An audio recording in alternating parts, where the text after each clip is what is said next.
mag-enjoy, maglaro, hindi maging taga-ayos ng mga laruan. Nakakaloka tong batang to. Nag-kidzuna para mag-organize ng mga laruan. My God! Anak! Mag-play! Kaloka ka? Tingnan mo, dadali niya pa yan dun sa ano. Ay, naku bata to. Yung burger, talagang binalik niya doon sa lagayan ng burger. Tingnan mo, oh, pakaayos na, oh. Na-organize niya na yung mga pang-ano ng pizza.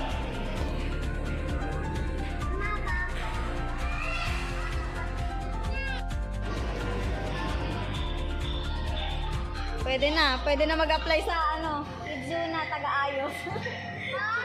Taga-kamada ng mga toys, oh. Ayos na ayos eh.